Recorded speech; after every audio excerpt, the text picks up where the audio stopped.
All right, thank you. So today is May 19th, 2021, and the time is 5:07 p.m. And I am calling to order the Baldwin Park City Council special virtual meeting. City Clerk, can I have a roll call? Yes, thank you, Mayor. Council members Daniel Damian, Here. Council member Monica Garcia, Here. Council member Paul Hernandez, And at this moment, I'll make a motion to excuse Councilmember Hernandez. Can I get a second? Second. Any objections? No. Continue, City Clerk. thank you. Mayor Pro Tem Alejandra Avila Here. and Mayor Emmanuel Estrada. Here. Thank you for that. And is there anybody looking to speak? We have one speaker, Greg Tuttle. I'm going to defer to our Deputy City Clerk. Great, thank you. Clerk. Thank you, Mayor. Let me go ahead and dial him now.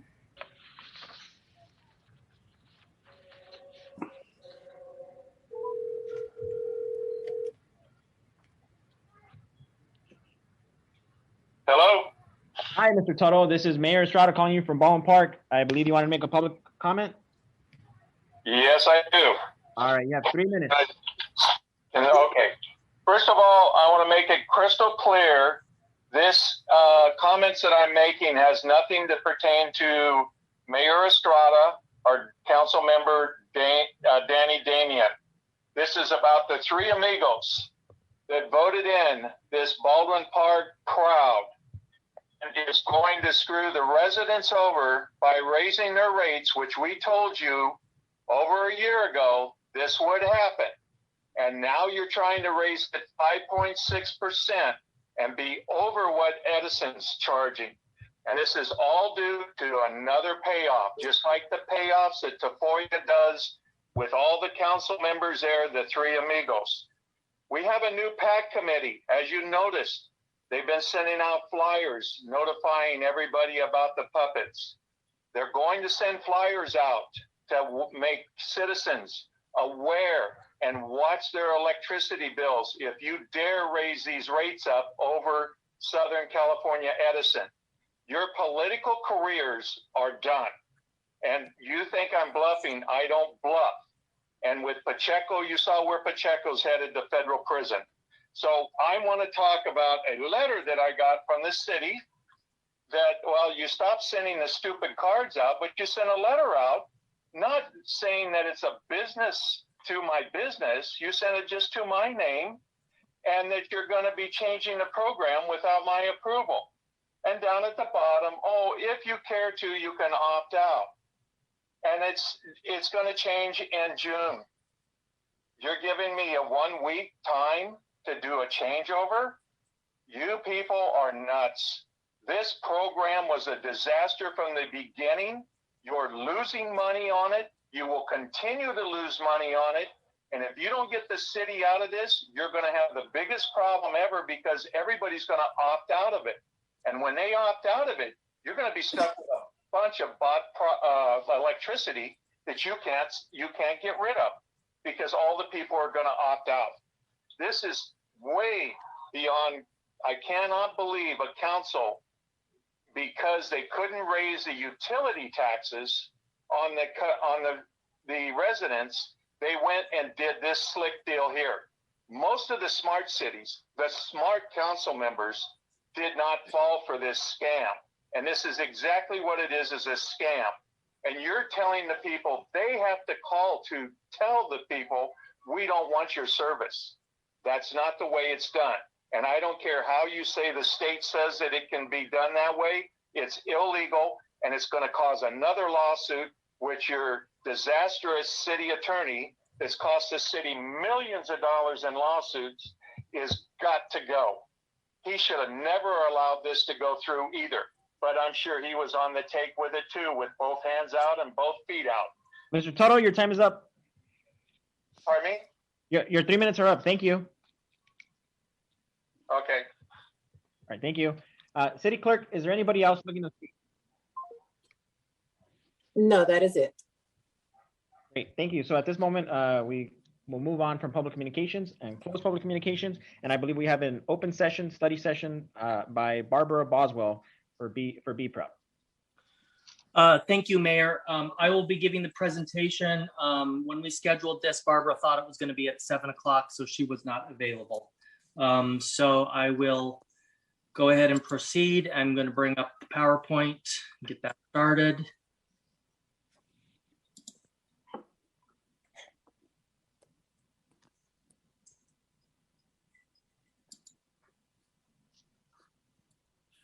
Okay, thank you, Honorable Mayor, members of the City Council. This is a presentation on Be Proud, the Baldwin Park owned utility.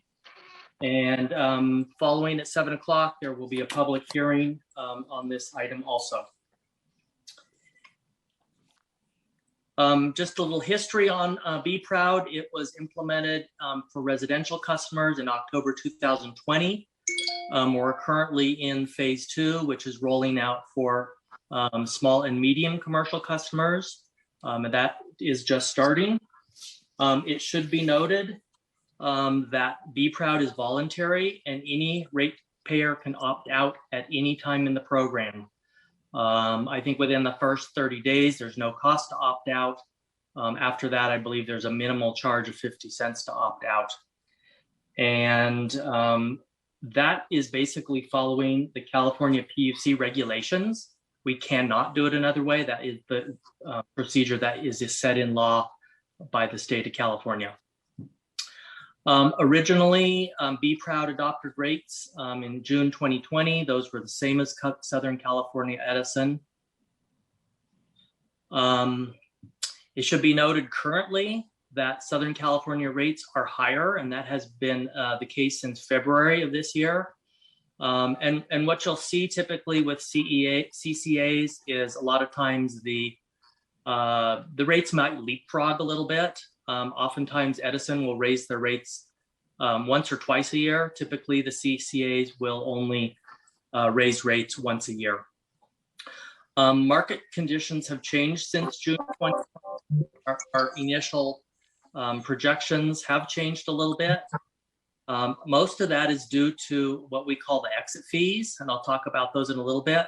But those are fees that Edison has gone to the the Public Utilities Commission to get imposed on our customers. It's actually not a fee that the city charges. It's a fee that Southern California Edison is charging our customers. Those exit fees that we talked about, those eliminate some of the customer savings that we have been able to experience so far. This is not unique to Be Proud. This is happening to all of the CCAs in the state of California. There's over 200 CCAs in the state of California, and they're growing monthly and yearly. That number is increasing. Typically, most CCAs see about 90% of their residents join. I think we were much closer. I think we were in between 90 and 100%. And CCAs have seen very little dropout rate due to minor increases in rates. And like I said, those rates can leapfrog. We might be higher for a few months, and in fall, Edison could raise their rates and be higher again. So I want to talk about the sort of the rate structure. So when you get your electric bill, this generation rate, that is the rate that for actually producing the actual electricity. That's like when you turn on your faucet, you get water out. The delivery charges, those are the cost of having the power lines across the streets and everywhere. That would be equivalent in a water company to having the pipes in the ground. So this generation rate, this is the only rate that Be Proud has control of. And you can see that our generation rate, 0.08% kilowatt hour, is still less than the Southern California Edison rate. What is making our final rate bottom line about a penny more is the the exit fee that Southern California Edison is charging our customers. We'll talk about that more later, and we're working on ways Actually, that is going to go away with time. It's going to fade out after a few years, but we're actually working on ways with the state legislator to make it go away sooner. But I also want you to look at the bottom line rate, the 26 cent per kilowatt hour, because even though we only have control over this 8 cents per kilowatt hour, there are a lot of programs that we are going to be able to implement for our Be Proud customers, and they are going to experience savings. And when they do experience savings, in one case, up to a 20% savings for our care customers, it's going to be based on this 26% rate. So they're going to experience their savings on this entire bottom line rate, not just the amount that Be Proud charges. And that's one of the benefits of the programs. So let's talk about the exit fees. Right now, there's Senate Bill 612. It's moving through the Senate committee and the Senate Appropriations Committee. Seems like there's a lot of support for that. We're working with all of the CalChoice and all of the other CCA cities in the state to lobby for that bill. That bill is going to make the exit fee implementation more transparent and help us reduce that in the future. Baldwin Park submitted a letter of support. And then also, future exit fees will go down over the next few years, but these actions we're hoping to get through the state legislature will help those exit fees go down faster. The programs that I wanted to talk about, these are just a few of them coming up in the near future and on the horizon. And like I said, these will be benefits for our customers to be able to save on their total bill, not just on the 9 cents that the Be Proud charges.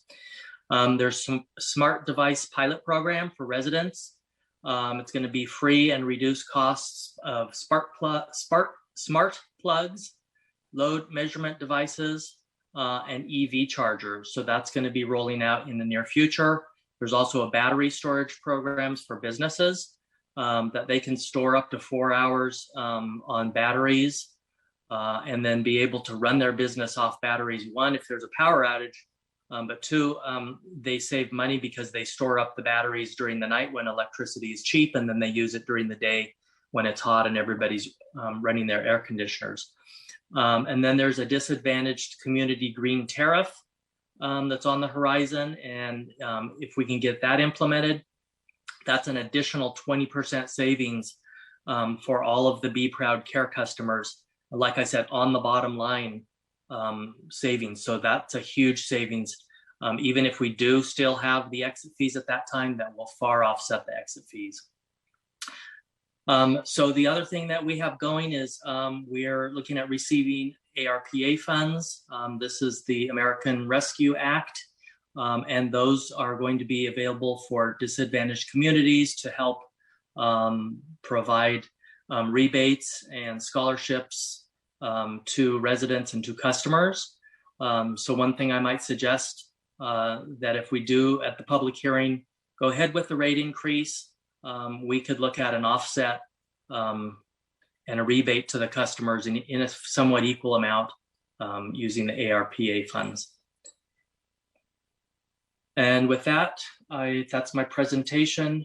Like I said, we will have the public hearing and there will be room for more discussion and questions at that time. Any questions or discussion at this time? Yeah, Shannon, I've got a couple of questions. Yes. Who is Barbara Boswell? Is she the one from the CCA, or who is she? Barbara is with CalChoice, and CalChoice is the umbrella organization that runs the administration and the purchasing of energy for all of the cities in our group. I believe there's Lancaster, Pomona. I think there's about 7 cities now. Kathy is also on the line and would be able to help me there if help me with the number of cities that are in that group if the council wanted to know. And so the presentation was basically this study session. Were we not going to go over the actual overview of the CCA with the 10-year projection? Or was that going to be held off for a different time? Or because I didn't see any on this study session, I didn't see anything for the 10-year projection and what it's going to cost.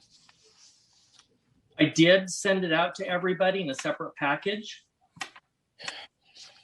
And I think I might be able to pull it up if you give me a. So a couple of questions on this particular study session. How many years before the exit fees actually go away? Do we have an estimate of that? Is it maybe 3 years, 5 years?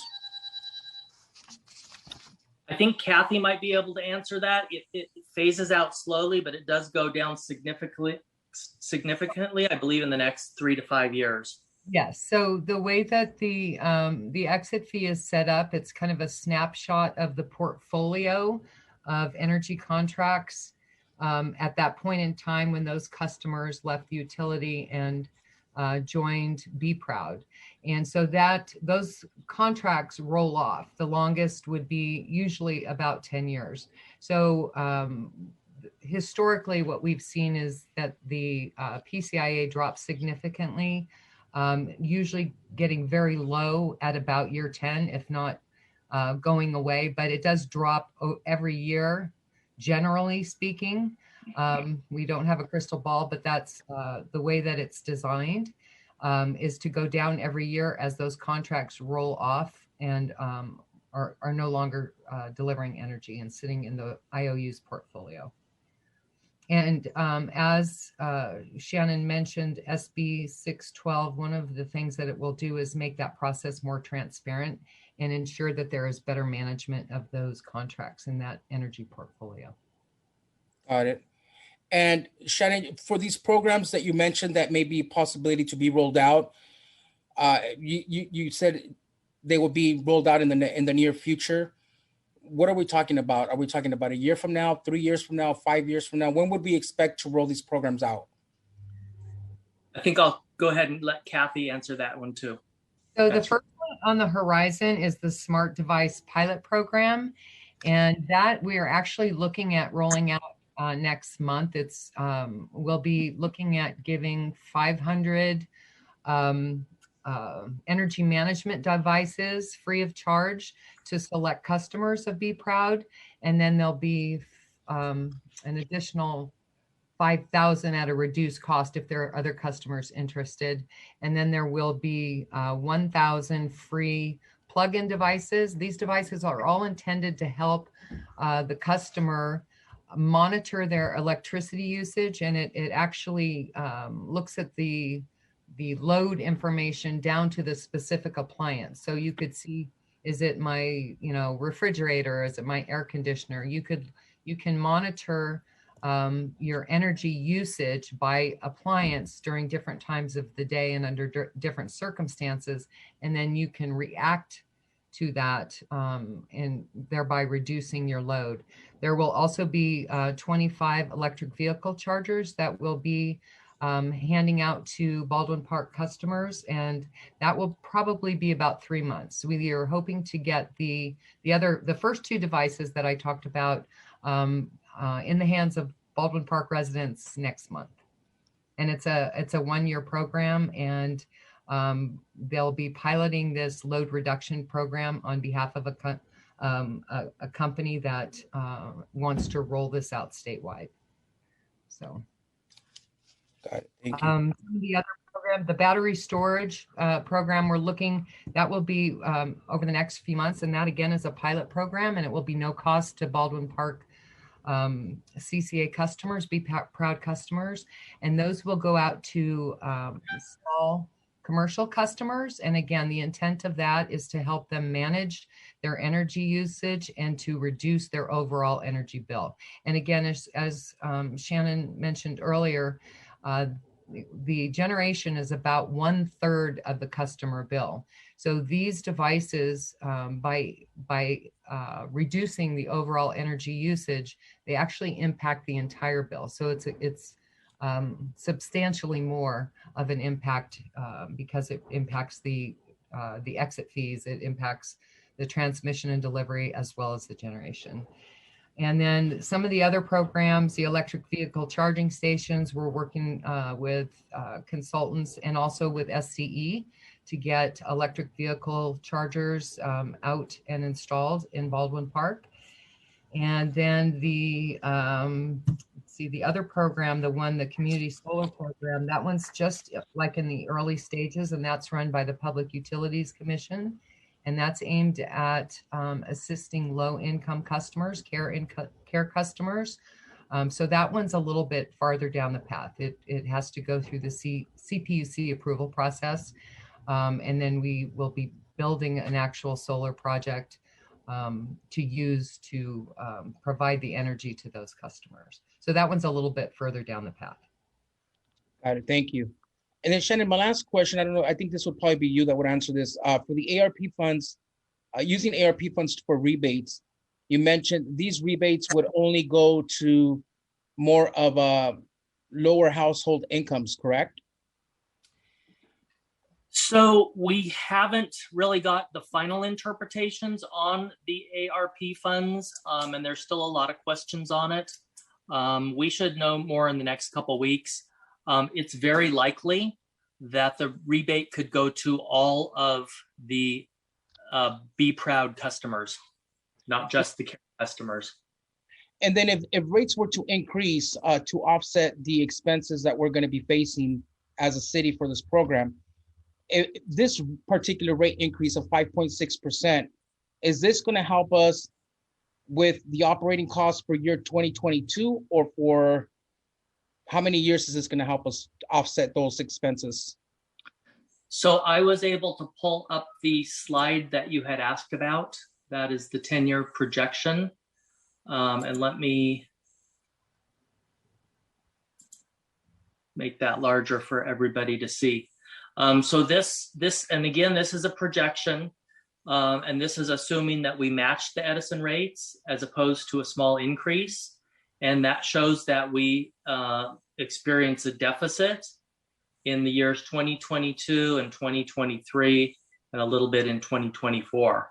So in the outer years, we start coming ahead, making money that could be reinvested into the community. Obviously, we need to set aside some for reserves. And part of the issue is, this is a startup company. We don't have reserves right now. Had we been operating like Lancaster for a number of years and had a large reserve, we could possibly not consider not dropping the rates and using the reserves for a couple of years. Because it's a startup, and like most startup businesses, there's a lot of investment in the beginning, and it really takes time to get it going. Right now, we're purchasing a lot of energy for future years, so we're making investments for the future that we will be able to return to the community. So Shannon, I have a question regarding this projection here. And I have a projection from March 2nd, which literally is less than 3 months ago.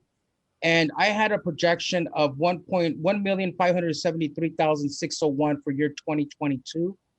And then I have 1,112,437 for 2023. And 366,661 for year 2024, which totaled 3,052,699 for those 3 years. This projection here, why did it change so drastically in 3 months? We went from, in 3 years, 3,052,699 to now $4,593,229. Why are the projections so off in a 3 month period? So I think that projection you're looking at was done back in probably January, February, and it might have been based on old Edison rates. Also, energy costs are fluctuating. Right now, they're on the increase. Kathy, I'm not sure if you can add any other Yeah, to that. we like to say that this is kind of a snapshot in time.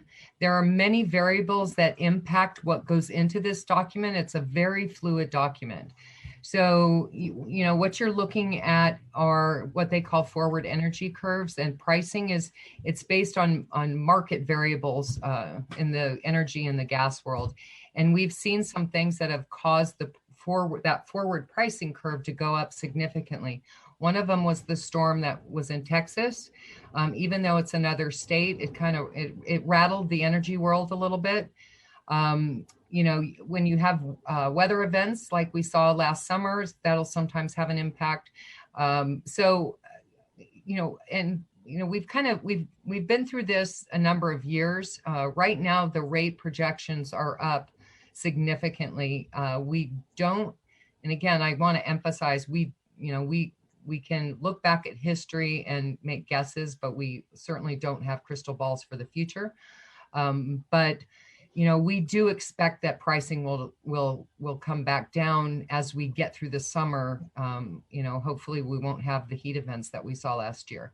So anyway, that's a piece of the energy market. And then as Shannon talked about the exit fees, you know, that was also a part of it. So between those two things, it did make it did change the outlook. We do tend to update these very regularly. Every time there's a significant event, if you will, that impacts what that pro forma and financial projection looks like, we do update it. And we meet regularly with Be Proud staff, or, you know, with Shannon and city staff, and go through, you know, financial performance and financial outlook. We meet on a monthly basis to go through all those numbers, and it does change. I mean, it does. We continue to procure going forward, looking for dips in the energy market so that we can take advantage when prices do dip down. And so there's just a lot of variables that go into it, and it's very fluid. And that is my concern, Shannon, that there's a lot of variables, right? I went from March to now. I mean, I understand that there's variables, but we went from $3 million to over 4.5 million in 3 months. You know, when this is money that's coming out of our general fund, and we're talking about a $1.5 million plus increase in just a 3-month projection, makes me question how accurate these projections are and how often are these projections going to change. And if we're trying to establish a way how we're going to make up the money that we need to cover that's going to be coming out of our general fund, and these projections keep on increasing the way they have been, how are we ever going to catch up? I mean, we're going to be spending over $4.5 million in the next 3 years. And yet from year 2025 to the year 2030, we're going to make $3,714,000 in revenue. We're still going to be out $878,000 deficit. So in 10 years, we're not even going to make back what we're spent in the first 3 years. And if these projections keep on increasing, that's, you know, this is a lot of money. So how are we going to know how accurate these projections are? You know, I mean, these are the concerns that I've had from day one.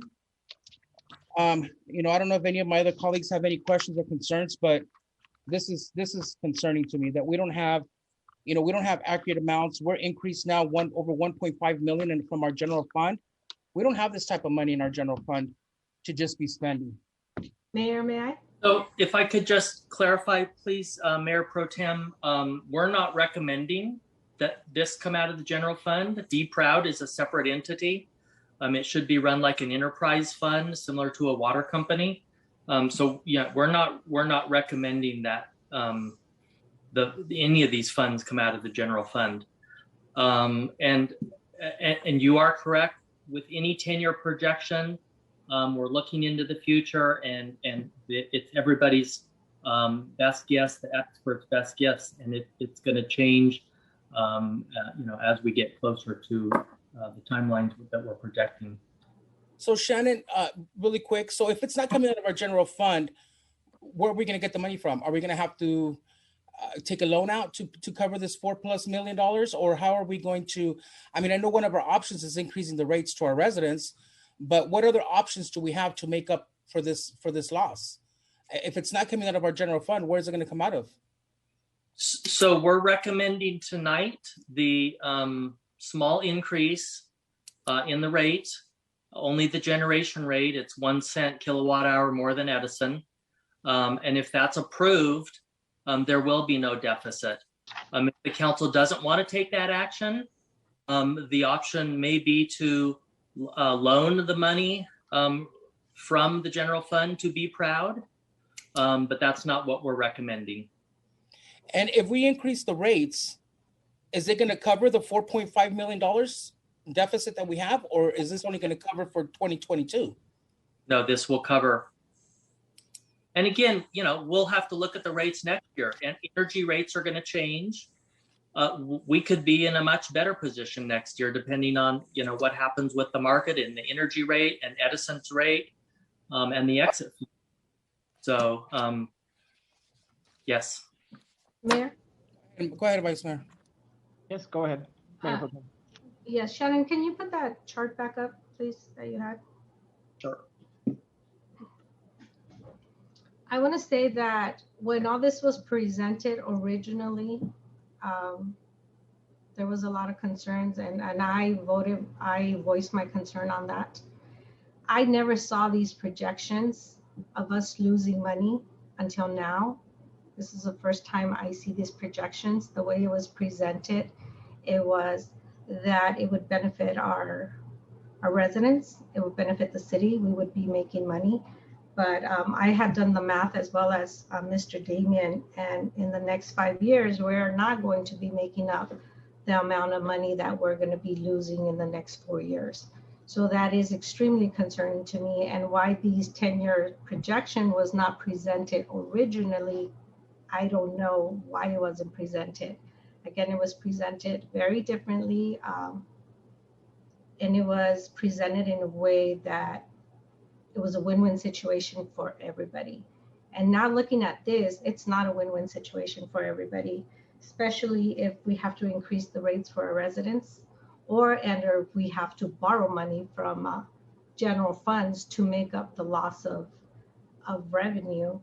So I don't understand how we can see it beneficial when you start a business. I know most businesses lose money when you start, but this is a large amount of money, and it's not our money.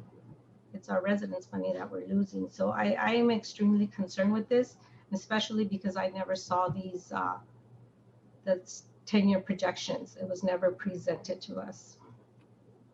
That's all, Mayor.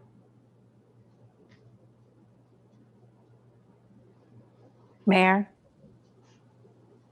Yes, Councilmember Garcia. thank you.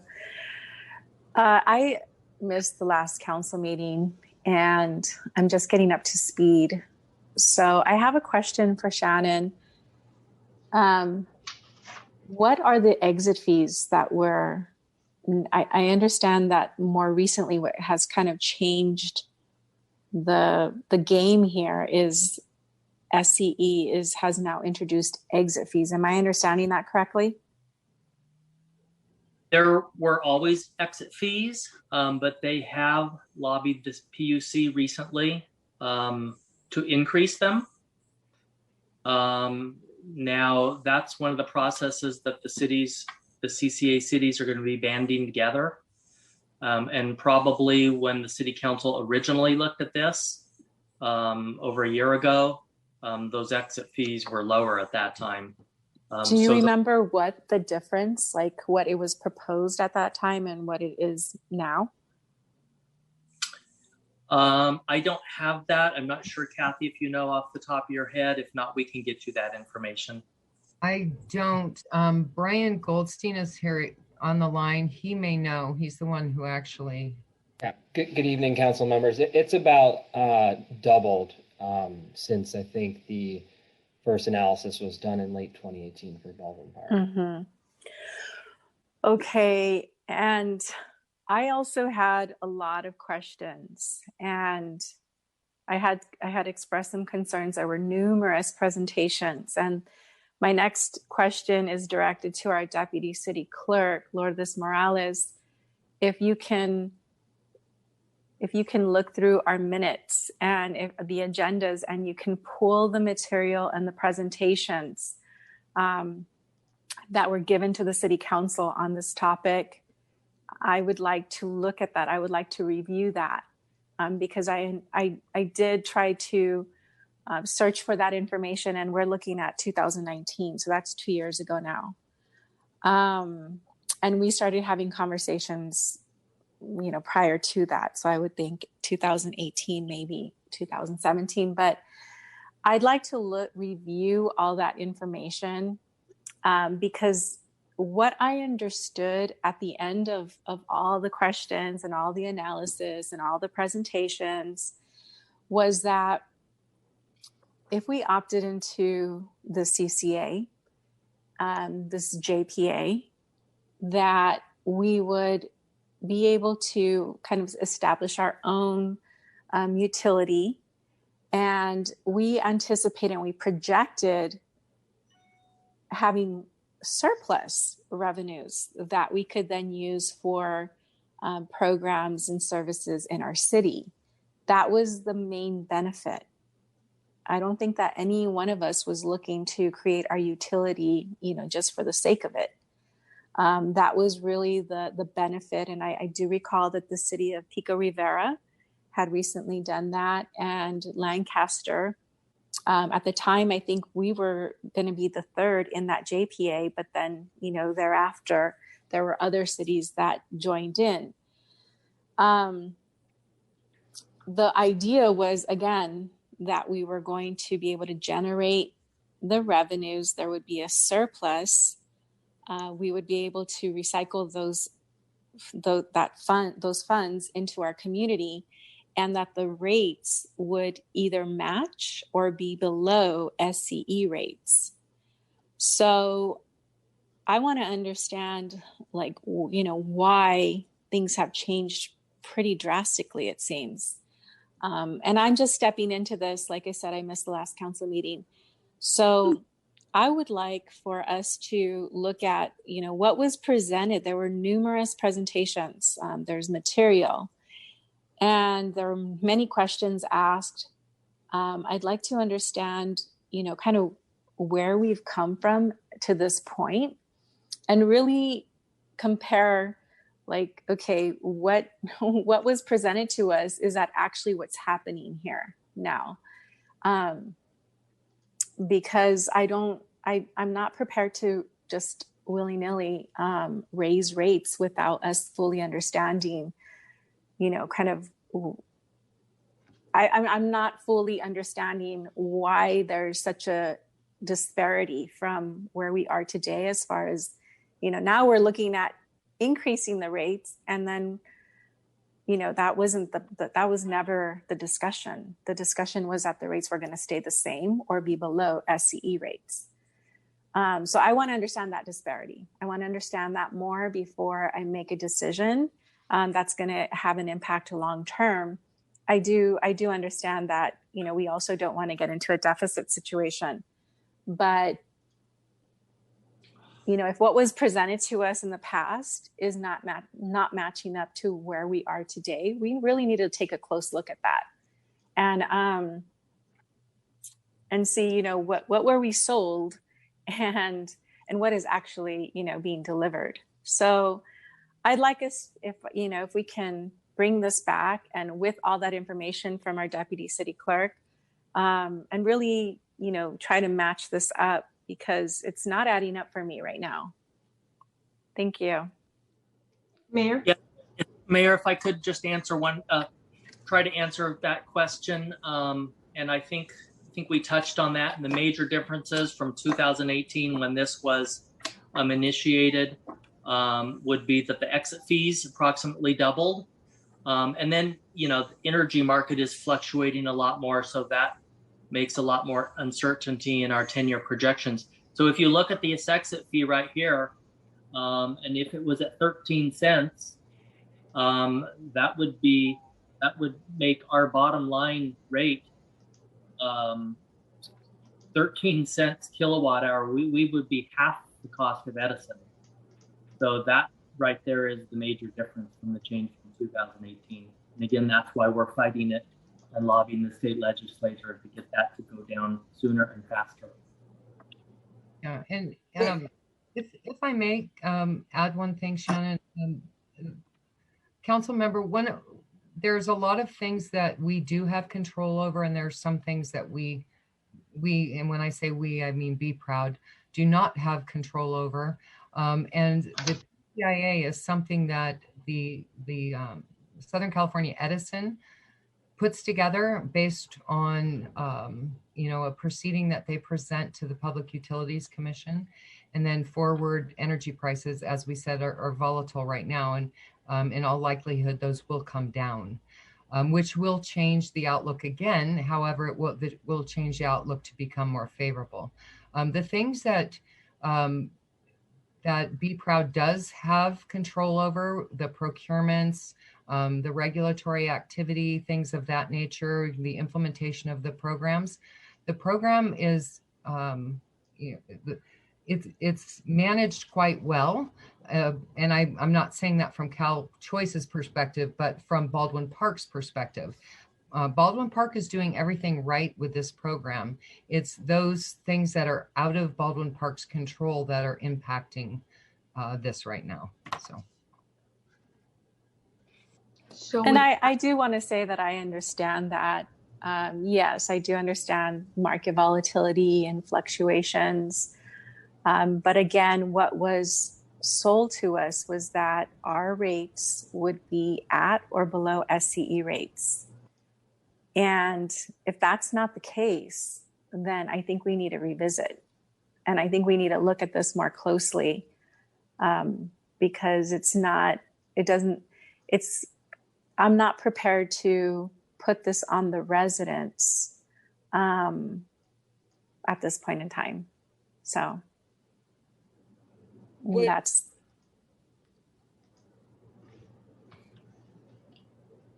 Mayor? Go ahead. I heard somebody speaking. Go ahead. I believe it was Mayor Pro Tem. Yes, and just to touch back on Councilmember Garcia, it is a good idea to go back and look at what was presented, because like I said, this 10-year projection, I do not recall being presented, because that is an immediate red flag. Also, were we informed that there was no control and that these increase would probably happen to our residents or to our city? Was the information clear, or was it just vague enough to sell it to us because it sounded good, because we were told that we were going to benefit by providing programs to our community or matching either a lower price or the price with Southern California Edison? So with this projection, it just makes me think what was really presented to us. So it is very important to look at that information, because it doesn't match what I recall. I think this started back in 2017 and it just continued. It was long conversations, and I recall a lot of people coming in to question the process, but this is not what I recall. So I definitely need more clarification. I feel we weren't presented what we're looking at now. Mayor, if I may. Go ahead, Councilmember. Shannon or Kathy, was the city council aware when this program was first brought to the city council? I don't know what year it was that they voted to bring this program in or accept it. Were they aware, or were you guys aware that the residents were going to be paying exit fees from SCE? Exit fees have always been part of the equation from the beginning. I will say that things look significantly different now than they did when we were first speaking with Baldwin Park about the program. And that is a statewide situation. It's affecting all of the CCAs in the state, of which there are, I believe, 24. As Shannon mentioned, over 200 cities. They're all in this position where they are being impacted by the increase of the exit fee and having to raise their rates. Now, there are some CCAs that have been around longer than others and have gone through a cycle like this, and then it has come back down again where they have been less than their incumbent utility. And it's something that they have gone through. I don't think the market is just so different. I wasn't part of the I don't recall the presentation. I wasn't part of the team that did the presentation. So, Got it. Okay. but I do know that what we tell cities that we're talking to is that you can never guarantee, you can't make guarantees when it's related to rates. You can say we have goals and this is what we want. And as time goes on, those become more achievable, more easily. It's easier to stay there because that PCA, as I mentioned, drops down. So the further along the path you get, the less impact that PCI has on your rate setting. So while there is, volatility along the way, it is going to trend down. Got it. And Shannon, was this 10-year projection presented when this program was presented? Was this 10-year projection with these similar numbers presented to the council? Did they know that there was going to be a deficit the first 3 years and all of this before they made the decision? Or because, I mean, honestly, if this was presented, I mean, it seems like none of my colleagues are even aware that this 10-year projection existed. And if this was presented to me to vote on this program, I would have said absolutely not. The city is not financially in a place right now where we have the luxury to say, let's become CCAs in our own public utility commission. And we have the luxury to lose $4.5 million in the first 3 years and still wait 10 years to not even recuperate the money that we're spending. Financially, the city is not in a place where it can attain this. So those are my concerns. Listening to my colleagues, Councilmember Garcia and Vice Mayor Avila, that were here back then when this happened, it concerns me that they weren't aware of these projections, number one. And number two, what in fact was brought and presented to the council to sell them on this, to vote for this. Because if this wasn't presented the way it should have been done, then it's a different conversation that we need to have, because this is concerning to me. So as I recall, there was a 10-year projection. Obviously, things were different then. As you heard, exit fees were almost half of what they are now. So I do recall there was a 10-year projection. We will pull it up and see what exactly was sent to City Council. Obviously, it was a different projection. I do recall, that the first few years were a break even or even coming ahead a little bit. I think I misspoke a little bit earlier, but again, if you did look at this chart with the exit fees and the exit fees were cut in half, we would be at the exact same rates with Edison today. But we will get that. We will do that research and get you that information. Yeah, and to be honest with you, right now the rates are kind of the least of my worries, because whichever residents wanted to stay with the SCE can stay with the SCE. Whoever wants to opt out of the program can do so. They still have a remedy for that. We as a city, we don't have the remedy to say, you know what, let's just go ahead and disregard this and we're not going to spend the $4.5 million. We're already binding to this. So to me, my biggest concern is the amount of money that we as a city are going to be out for the next 3 years or the next 10 years in reality, because we're not going to even recoup that in the year 2030. So to me, that's my biggest concern, that we are the ones responsible for this money. And now it's up to us to figure out a way how we're going to come out 4.5 million, hoping that in the next 3 to 6 months, another 10-year projection don't come out. And then that 4.5 million will increase to 9 million. That's all I have, Mayor. Thank you. And just to add, if I would have known that we were going to be losing money and paying out money, there is no way in the world I would have voted for this.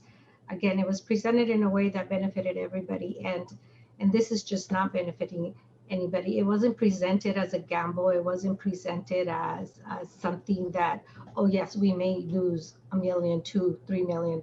It wasn't presented that way. That I do know, because I know for a fact I would have said no. And I originally was against the project, but then presentations kept coming up, and it was sold that we would bring programs to the city and it would benefit us. So the way it was presented, it looked really good. And what I'm looking at now, it's not at all what I recall.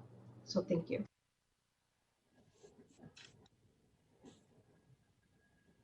All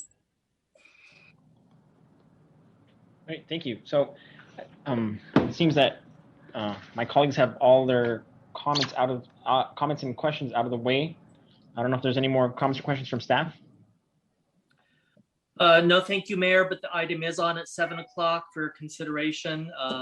We do need to open the public hearing. If you still have need more information at that time, we could conduct the hearing and then hold it over till the next meeting to give staff time to get the information that was requested.